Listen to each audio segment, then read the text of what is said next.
In Mick Jagger's 1978 ode to promiscuity and decadence, the song Some Girls contains the line, "I'll buy you a house back on Zuma Beach and give you half of what I own." For generations, Malibu has been shorthand for sunshine-drenched refuge and exclusivity. This storied stretch of California coastline has been the inspiration for music and lyrics from the Beach Boys to Courtney Love. The Ramones were also inspired by a beach, but their sandy New York City retreat wasn't for the tanned, coiffed, and affluent. They sang about the hot concrete of Rockaway Beach, a destination accessed via a grimy subway car instead of a convertible. This next guest has a personal connection to both of these evocative locales. In fact, he ironically moved to Rockaway as an indirect result of the time he spent recording in Malibu. So how does the bleak climate of Rockaway winters inform, stimulate, or affect the creative process? If you have the resources to live in a perennially temperate and picturesque environment, is choosing instead to live in Rockaway a conscious act of training at altitude for the artistic spirit? We'll dig into these questions in a conversation that we recorded under the flight paths of JFK and just steps away from the eponymous beach immortalized by Dee Dee Ramone.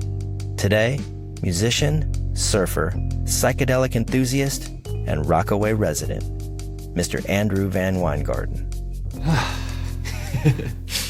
Andrew, thanks for sitting down, man. I appreciate sure, it. My pleasure. So tell me a little about how'd you end up in Rockaway for the first time? What's your connection here? Well, I ended up in Rockaway through California in a way, because in 2009 I went out to LA and in Malibu to record an album with MGMT. And we ended up setting up in a house in Malibu, kind of making our own studio setup.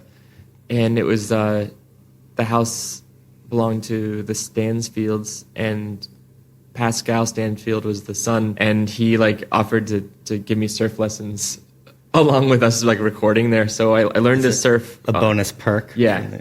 I kind of got a few lessons and had been thinking about and dreaming about surfing for a really long time already. So it was I was just ready to dive in. And after that, I ended up coming back to New York and kind of was surprised to know I was just where can you surf in New York? And then I was like, wait, this place kind of seemed like an impossible place to be this close to one of the biggest cities in the world and kind of be this low key. I feel like, well, the secret's definitely out now, but not too long ago when I first started surfing out here, it was definitely had an element of bizarre secretiveness to it. Like taking a surfboard on the A train, you would 100% get very strange looks. And now it's quickly becoming maybe I'll say international surf destination, which is probably a mistake. I think a lot of people, I think, saw what went down at the Quick Pro in Long Beach and were like, "Oh, New York is this great new surf destination." I'm like, no, not really.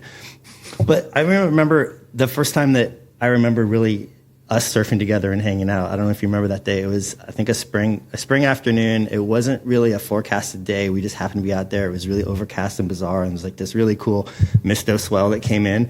And about an hour into this session, this crazy electrical storm rolled in, and everyone started to scatter from the water. And at first I was like, come on, y'all scaredy cats. Come on, man. What are you doing? And so we stayed in, and then about a half hour later, it got really crazy, and I was like, I think we should get out of the water. Yeah. And I went back to my place, and it just started to pour. The streets flooded, and the skies open. There was this crazy electrical storm. You could feel the electricity in the air. Yeah.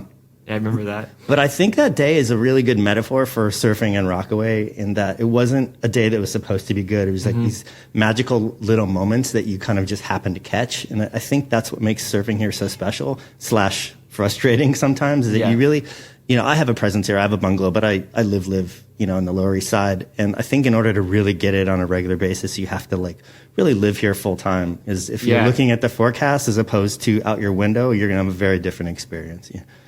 Living this close, I've caught some really magical moments out there. A few times where I'd be the only one surfing. That's pretty rare, but sometimes it's just everything lines up, and like you said, there's no forecasted waves at all. And I think the days when it's supposed to be great and it's forecasted 6 days in advance and it's going to be on a sunny Saturday and it's just those aren't the days. Like it's crowded or it just doesn't deliver, you know. And I think it's just really those in between days, and I think that's what makes this place, you know, kind of so special. But what I like about surfing is that unlike skateboarding or snowboarding or some other action sports where the terrain is fixed, like surfing is always fluid. The waves are never the same. You never have the same experience. And I think because of that, it allows you to have these constant breakthroughs depending on your skill level, whether that's standing up for the first time or doing your first cutback or even first air, first barrel, whatever your skill level is. It always allows you to have, you know, these new experiences. Contrasted to the music industry, like how do you maintain that sense of excitement once you reach whatever your benchmarks may be? Like, not you necessarily, but like your first Grammy, your first time on the Tonight Show, your first time rocking the Garden or a massive festival. Like, once you kind of reach those benchmarks, how do you maintain that sense of excitement like the first time you got on stage? Is that a challenge?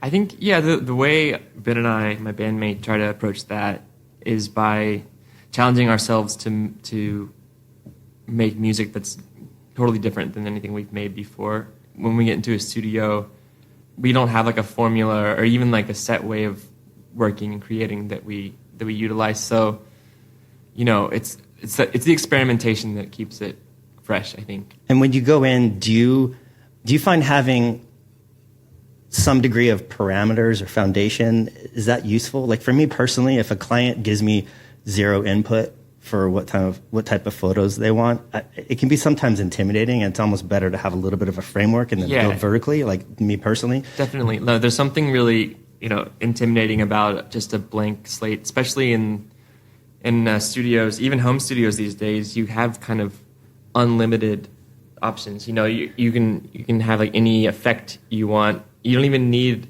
a fancy studio to have like a really complex array of things you can do.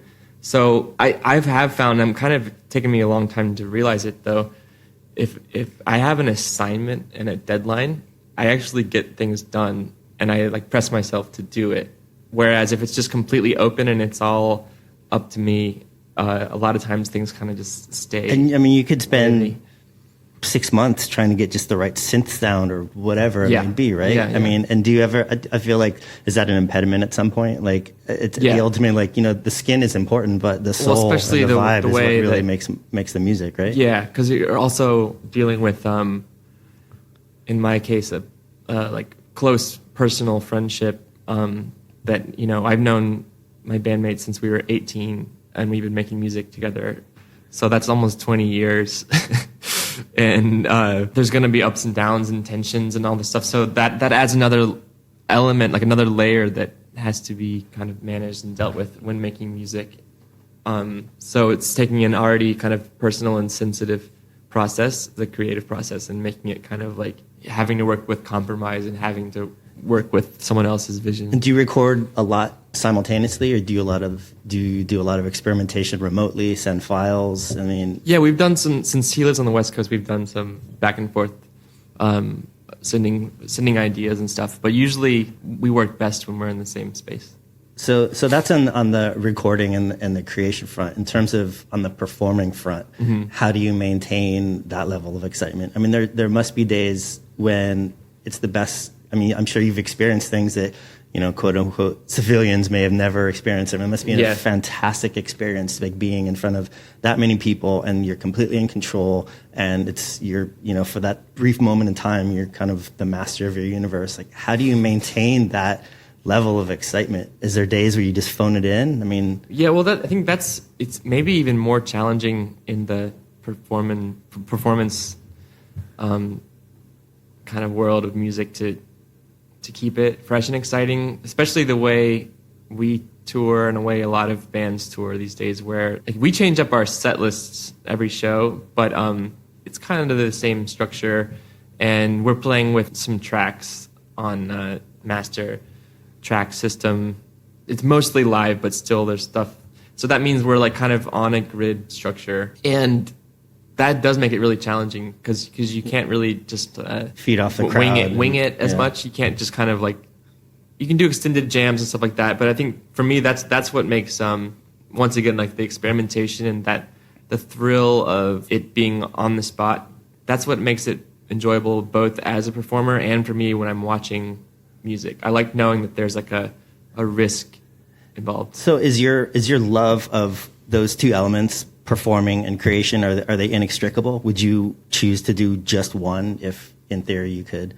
I mean, if you just had, if the economics allowed you to just be the studio guy to put out music, would you miss touring? Would you miss performing? Or is that the prize? I lean more towards working in a studio, working on music and creating, because I never felt like I was made to be a performer. I enjoy the experience in providing like a kind of immersive psychedelic concert for people, but not so much like an engaging, being a frontman, charismatic, quote unquote thing. Yeah. Yeah. So do you have a process before you go on stage? Do you get butterflies? Do you have stage fright? I mean, like, to some degree. Process. I mean, like, it's pretty shameful. I don't even warm up my voice. I'll just have like some Cheetos and. Well, like you have a mental process. I mean, to overcome.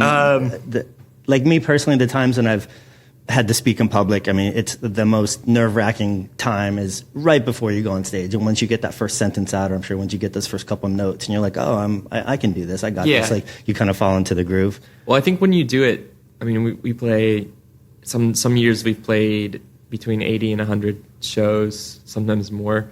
When it's that frequent, you get into the groove. Yeah, but even then, like the shows that are more, I still get kind of a stage performance anxiety, and the shows that are most kind of anxiety inducing are the ones where you have lots of friends or family there, and like the more intimate shows too, which I generally enjoy. That's interesting. So I enjoy the club more shows. Nervous in front of an intimate crew, especially with your family, than playing at a festival. I think at some points when the crowd is like, when we play these like massive festivals, it just becomes abstract. Yeah, it's just like a sea of people.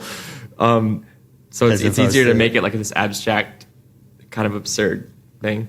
And so do you find that anxiety and that excitement and the anticipation that you have right before you go on stage, are there any similarities between that and, like, say, that first set wave that you paddle into when your feet first hit the board? I mean, has surfing taught you anything about how to either compartmentalize or mitigate that fear or face it, overcome it?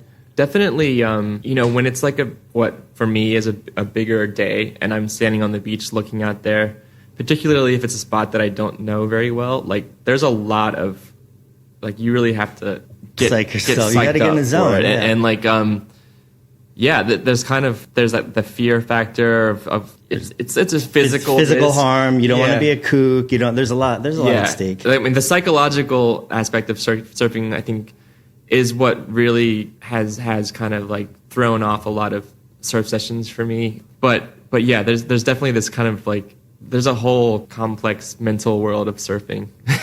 So someone, I guess, from an outsider or somebody who never has performed in front of a large crowd, that seems kind of ironic that, in a situation that you may be used to just being completely in control, like you have your set list, you're prepared, you got this, you do 100 shows, and like you're kind of like completely in charge of your environment, and then purposely putting yourself in the context of surfing must be really humbling, because that's, I think, one of the beautiful things about surfing is that you're completely not in control. Like, Mother Nature is ultimately going to decide your fate. Yeah. And I think that's what makes it kind of special, is like you have to have that sense of trust and humility that definitely in other elements of performance you probably don't necessarily have to address.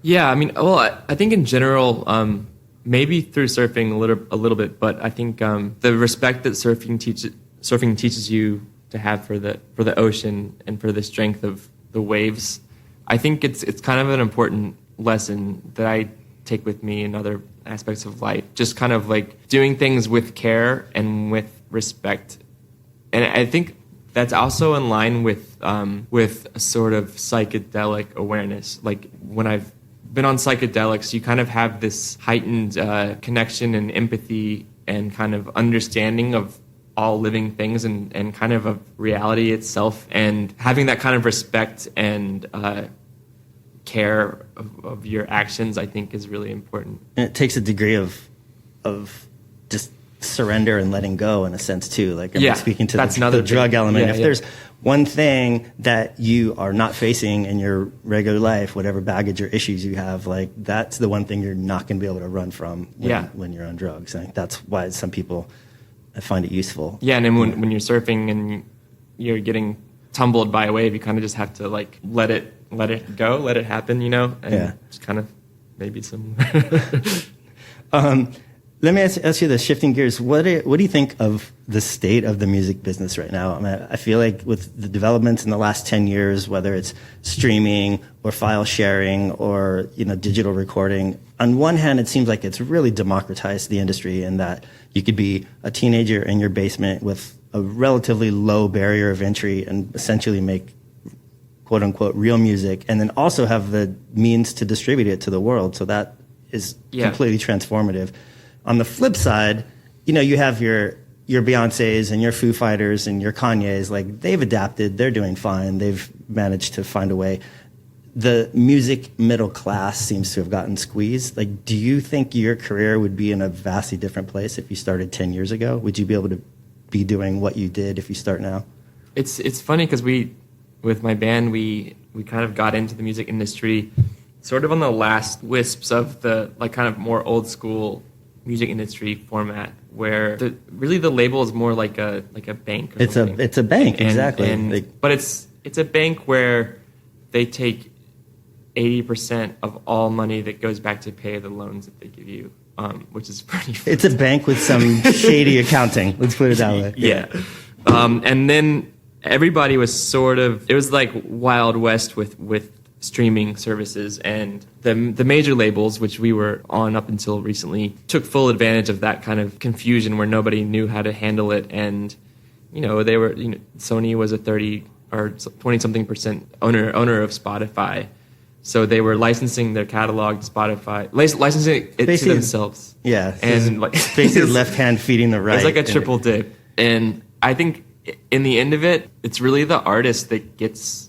I mean, I'm not going to sit here and complain about what I do for a living because I think it's really fortunate and amazing. But in the music industry, the way it's set up, it's the artist that kind of gets the just scraps, and it's not really fair. It's not really set up in the artist's favor at all. When you first got signed or got into the business professionally, did you have a mentor? Did you guys have any major missteps? You kind of. Oh yeah, we had lots of major missteps, and I think that we've had good managers since we started, but there's a lot of lessons that you have to just learn through experience, and definitely some major screw ups, and just kind of like it's from the naivety of not knowing how things work and not knowing that it is just this kind of like machine that's trying to use your things. And it's also, but the machine is changing. I have the same issues within the photography industry. It used to be the music industry, albeit as shady as it was a very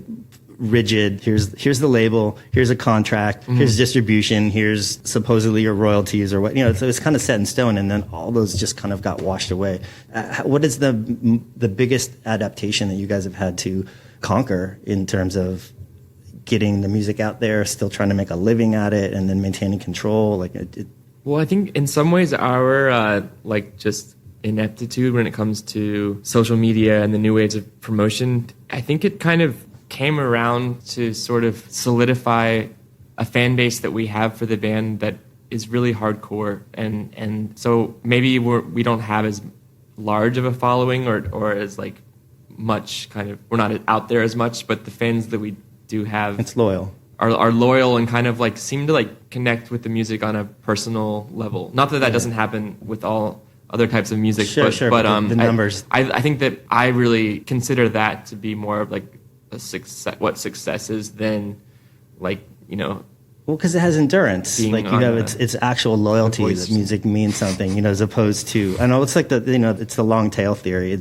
Broadcasting, the traditional definition is dead because it's just so fragmented. So it's all really just about like finding a loyal niche and being able to maintain that. Yeah. And people can make a great living off of that, whether it's podcast or music or whatever. But that's a sea change. It's fun. It's so interesting. You talk about social media and you look at these sometimes and like, oh, this person has 15 million followers. 15 years ago, if 15 million people knew about something, we would both know about that. Right. You know what I mean? Like there was no such thing as like somebody having 15 million fans without generally the public knowing who they are. Yeah, it's that's really true. Interesting how that's changed.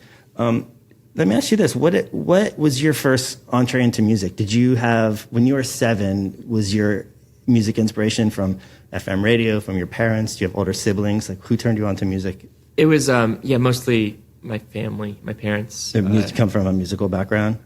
Or they were just Yeah, friends? my dad played guitar, and he was the first one to, like, take me and show me an electric guitar and running through his, like, Fender amp. He played in a cover band in Missouri in the 70s, I think. Okay. But my mom and dad both had a good record collection of a lot of classic stuff, and so I was, So your foundation was solid. You grew up on whatever, Beatles, Stones, Garfunkel, classic Mayfield, rock, and also Dylan. like Talking Heads, and my dad was a huge Bob Dylan, Neil Young fan. Those kind of the big names.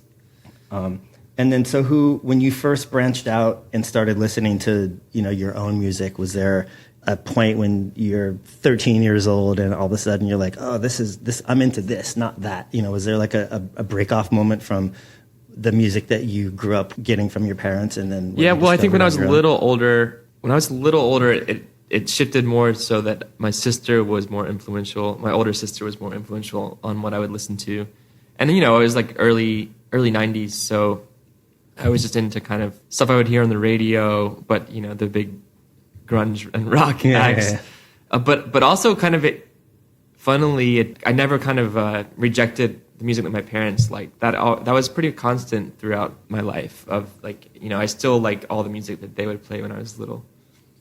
So you recently did a movie with Chris Gentile, who owns a pilgrim shop in Brooklyn. It's a really interesting project to work on. Like, can you tell me a little about that? Mm-hmm. Yeah, that was, I guess, through my connection with friends through the label Mexican Summer is how that kind of originated. And in 2014, they took us on this trip to Nicaragua, and they had this idea to make a music and surf film, and we would record down there. And it was sort of this like incredible, like amazingly, the trip just kind of fell apart in this really great way, and that particular trip never manifested into a film. And then a couple of years later, they like got reorganized and did it right, and so I went on a trip to Iceland.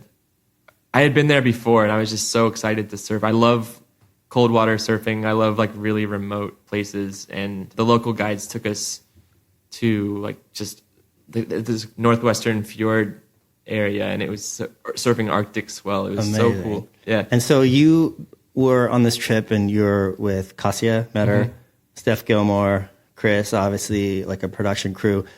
You're essentially like on tour to a degree. Like, were there some similarities or differences between touring with a band in terms of the banality of the actual traveling itself, or like the camaraderie of the people on it? Did it have a wholly different experience? The group camaraderie was great. I think there wasn't that much similarity with touring because you can't look anywhere in Iceland without it being like this magical vista. It's like impossible. So it was kind of like this magical journey we were on in different vans driving around. And my friend Conan, who we ended up making the music for it, he was there, and Leanne Curran and Andrew Kidman was also a friend. So it was a really good, solid group. And the schedule must have been very freeform. I mean, essentially, you're taking cues from Mother Nature. Yeah, instead of it was a all tour manager. It was all dependent on the local guys who would just be like, and they weren't really telling us much. They would kind of direct us to be like, okay, walk up by that waterfall and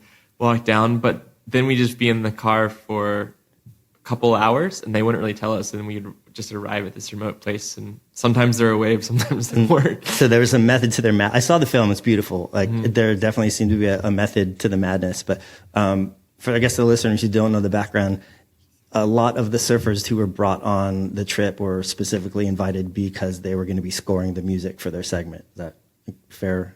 It was kind of like in each segment for the film. I think there's 4 of them. There would be musicians that would go, and then 4 or 5 like top-notch surfers. But the musicians were all surfers too, to varying degrees. Yeah. So it was kind of a cool combination. And then they went on the trips. We all went on the trips, and then came back and made music. And do you feel that the personal connection of you being on that trip and them knowing that you would be scoring parts of their section, did that have any sort of effect on either how they surfed or the vibe? I think in Iceland on that particular trip, it was kind of like surf whatever we could get, because it was sort of erratic where the waves were. And they ended up getting the best waves that made most of the segment after Conan and I left Iceland, which is unfortunate. So we're recording here in Rockaway, and it's not quite winter, but it's winter adjacent right now. Speak to the difference between Rockaway in the summer, especially in the last 5 years, or certainly post Sandy, is really transformed, and you know, I would say mostly a net positive. But there's just so much to do all summer long. And there's like there's a huge influx of people coming out here, and there's like salt and skin and surf and bands and the surf club and great food. And there's sometimes waves, and almost to the minute on Labor Day, that really changes. And the falls are really gorgeous out here. And I like it because there's essentially, let's say, 100 people that live out here full time in the surf community that you really like know and love. And you get to actually spend time with those people in the fall. And there's actually waves. Cut to December, January, February, it can get very bleak out here. Yeah. I mean, to the extent where I'm just like, why am I here right now? And you start to really see some of the wearing around the edges, and it's freezing and it's cold and it's windy. I guess my question is, why did you choose to live out here? And then has that affected your inspiration in music different than if you lived in, Williamsburg or Venice or any of these other creative hubs? Right. Well, I've been in New York for 15 years almost, and first came to Rockaway in 2009. So up until then, I was living in Brooklyn and various places, and I think I've just always been intrigued by and drawn to the sort of extremities of this city. Before I ever came here, I would drive around Brooklyn and Queens and just explore, and I would go out to Coney Island, usually by myself. I was really intrigued by City Island, which I've still never been to. It's a very interesting place. Go get some seafood out there. But for some reason, I never came through Rockaway. So because of my lifestyle and job, I travel so much that I think I'm pretty lucky. It's way more bearable when you can jet off and go somewhere warm. You come back and you really have January. Like fresh eyes to appreciate it. There's definitely a look on the faces of people that are like here nonstop from December through February, where they're like they've seen a battle. They got that thousand yard stare. Yeah. I mean, do you find it inspiring in the sense that you're, like, say in the wintertime, there's not a lot of distractions. Like if it's overcast and there's no waves and it's 10 degrees outside, like pretty good motivation to stay inside and make music. And it takes like an hour to get anywhere where there's other like civilization in restaurants and stuff. So, well, I still explore the farther reaches of Brooklyn and Queens. I like finding restaurants out here. It's kind of like more fun to take chances and find places that are really off the beaten path. I mean, even as long as I've been coming out here, there are still places in Rockaway that are like, wait, what is this place? Like Uptown is pretty, Breezy Point, kind of bedroom community, and it's kind of been what it is for quite some time. Mm-hmm. But as you go farther down the peninsula, and then certainly on the bay side, like there are some crazy places back there, definitely. Like still to this day. And there's like the giant landfill that sticks out into the bay, which I used to be able to drive up on it, and I think it's going to be a park pretty soon. But that like is pretty surreal place. You're on this giant hill, and you can see JFK and see the ocean. And then I've tried surfing recently in kind of novelty spots in Far Rockaway when there's really big swell, and that's been exciting. Just kind of taking a chance on something where you're the only one there. Yeah, for sure. I mean, it's fascinating from a perspective growing up in California, where you're priced out real estate wise anywhere remotely close to the beach. Whereas here, if you farther downtown you go, there's Section 8 housing essentially like on the beach. And it's very peculiar. It is unusual, like I said, especially since it's New York and it's in every other big city. The ocean front is like the top real estate. Yeah, it's weird, and also that's also a kind of source of some of the, I don't know. Rockaway has a very kind of unique vibe as a community too, because there really is like every level of living here, you know. And I think I like that it's real in that sense, you know, that it's not like kind of like whitewashed kind of living. The gentrification, the way it's happened out here is really unique. I mean, whereas most communities you have demographic A being pushed out by demographic B, whereas here it's almost like they're stacked on top of each other. Mm-hmm. So like I would almost characterize it as a polite indifference sometimes, but there really isn't. I've never had any problems out here, and I love the diversity of it. So it makes it the most interesting, you know, like walking, especially during the winter, during a snow session, like carrying a surfboard, like you get some crazy looks like, from the neighborhood, but it's generally friendly. You know, everyone's just like, oh, that crazy white boy or whatever, you know, and I think it makes it's a really special place because of that. And I love being, you know, I know my neighbors, I'm friendly. Everybody's very friendly around here. And that was one major shift, as catastrophic and disastrous as Sandy was for the community. When I was staying out here before Sandy, there was this sort of like really palpable tension and sort of this like almost like the brink of like, just like weird things would happen, like cars would go screeching around and people yelling and fighting. There was this sort of like in Ghostbusters, this kind of like uneasy, negative energy. And Sandy was totally destructive and awful, but afterwards it sort of brought the community together, and absolutely, and it was like more of like a forgiving and sort of sympathetic. I think thing. Yeah, and like some of the tension that existed, you know, for the, you know, lack of a better cliche, the mustached Williamsburg crew that like quote unquote discovered Rockaway, as a little bit of I don't know, just tension or resentment. I guess the best way I could describe it is like when your favorite band in high school gets really popular, you know, there's kind of this sense of like, wait, this is my play. Who are you? You know, this is my, and there was a little bit of that. And then I think after Sandy, like the said mustached kids from Williamsburg were the same people that were digging out people's basements and doing like a lot of like incredibly generous, you know, in some cases life-saving work out here. And I think that helped kind of really just ease a lot of the tension and start fresh. Definitely. Were you out here for the duct tape recently? I was, yeah. Unfortunately, I had to be in California for a previous family engagement during that week, and it was like I almost had to go on antibiotics for FOMO. So it was like the biggest weekend in Rockaway history, basically. You know, Rockaway's coming out party, and I missed it. Highlights, lowlights. Do you have a good time? I had a good time. Yeah.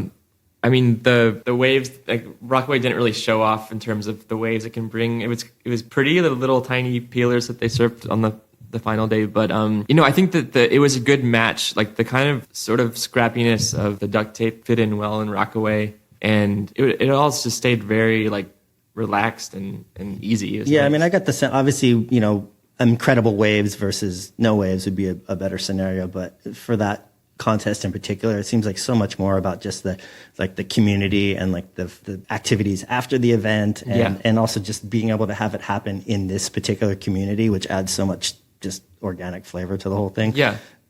So I assume everyone had a great time. I think so. Yeah, it was really fun.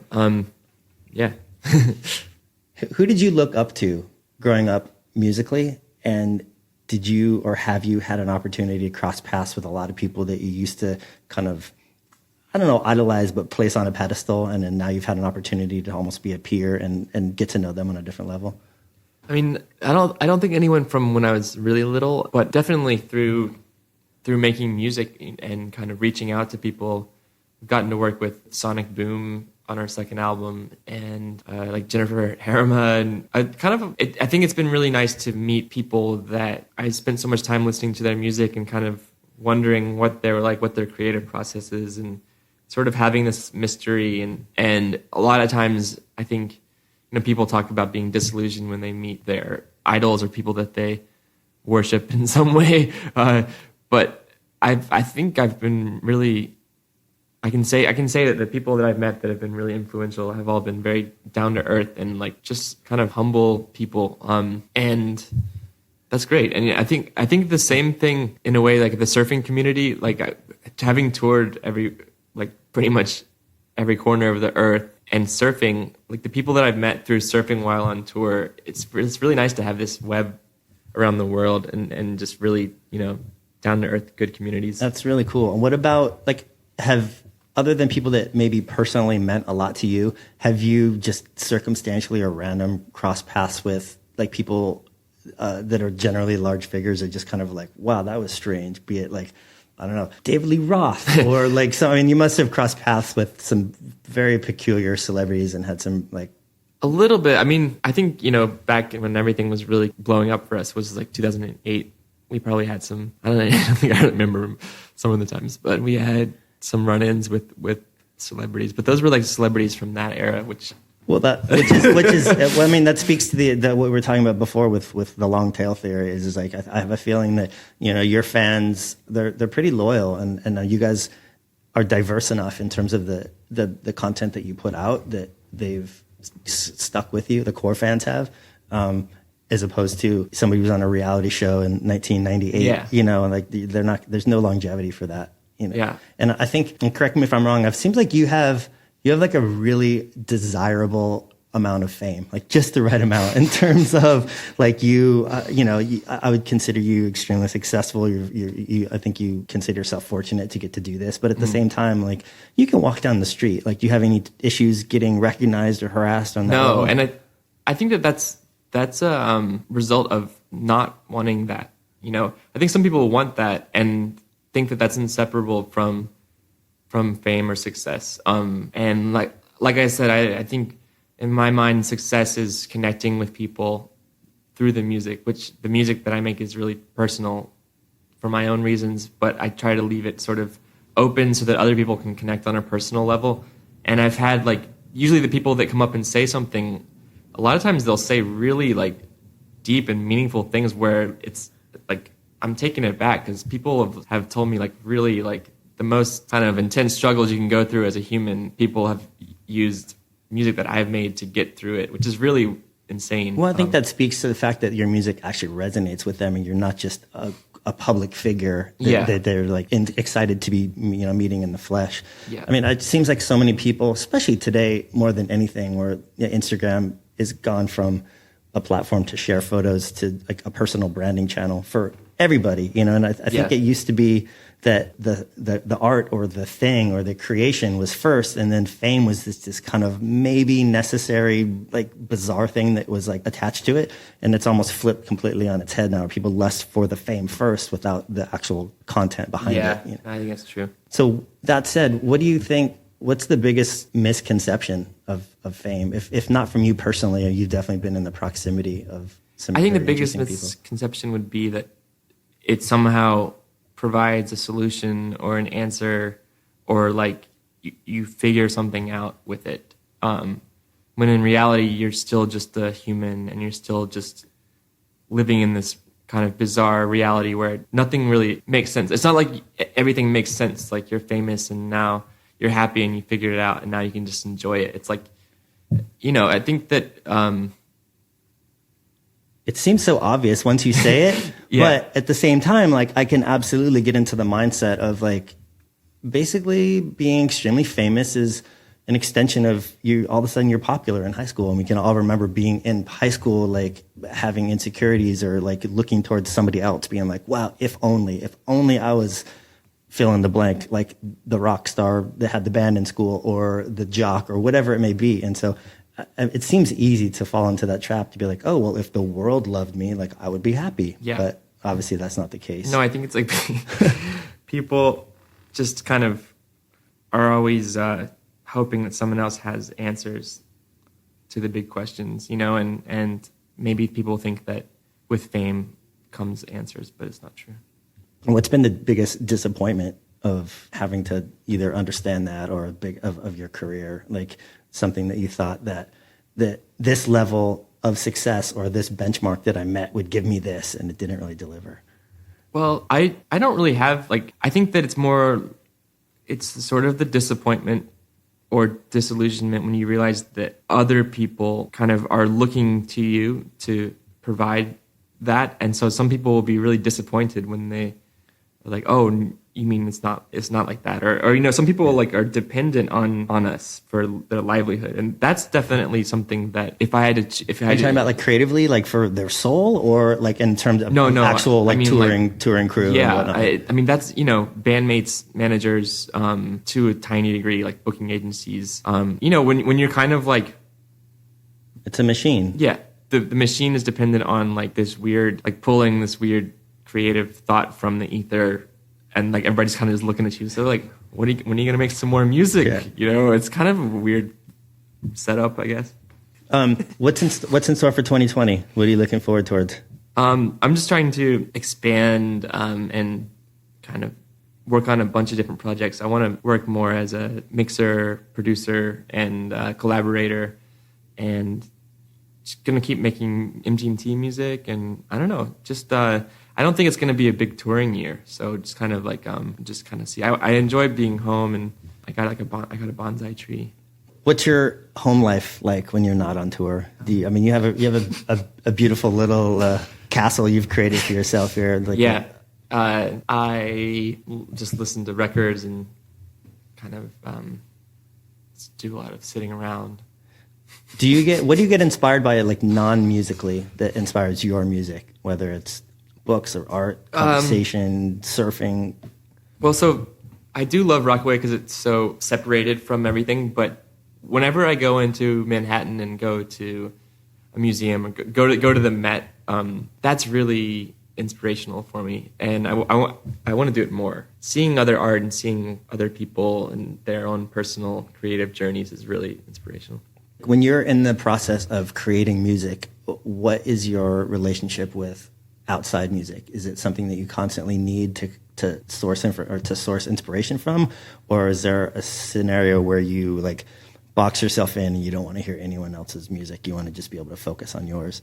It seems like I've gotten into this thing where I don't listen to a lot of music that is sort of would be in the same category as music I make, but I do a lot of record collecting and go to record shops, and that's usually more for things that I would DJ. So it's more like dance music. And then when I'm home, I listen to just like ambient and kind of like new age music. Yeah. So it's not anything that seems to interfere with songwriting, because we're writing more kind of like pop, I guess. Like on a day-to-day, hour-for-hour level, do you find yourself listening to actually listening to vinyl, streaming, your existing collection? Like how do you consume music? No, I listen to vinyl a lot, and I don't do that much streaming when I'm driving. I drive a fair amount, and I listen to Spotify sometimes. I think Spotify's pretty, like the algorithm is pretty solid. Like yeah. I've found a lot of music that I never knew.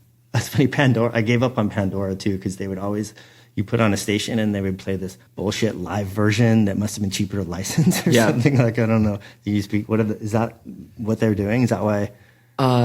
Is there a... No, I think sometimes artists don't license their studio catalog. So yeah, usually it'll be like legally and financially, there's an incentive or a reason why you would have a live version instead of... It's probably the label like withholding the catalog. Interesting. Just to wrap this up, what are you looking forward to most from the coming year? What do you got in store for 2020? Hopefully I'll be going back to Hawaii in January, which is one of my favorite things for to business do. Or pleasure? For pleasure. Nice. Yeah. And then going to play some shows in Mexico, and otherwise just looking forward to home time. Good. Well, thanks so much for doing this, man. And I think it's been really, really interesting to get inside your head and your home for the hour. And I'll see you in the lineup. Sounds good. Cheers, dude. Yeah. Sounds good. This episode of The Plug was produced by Bucci with audio engineering and original music by Peter Buckingham. Thanks for listening, and a huge thanks to today's guests for dropping in. If you like this episode, hit subscribe and be sure to tune in for future conversations.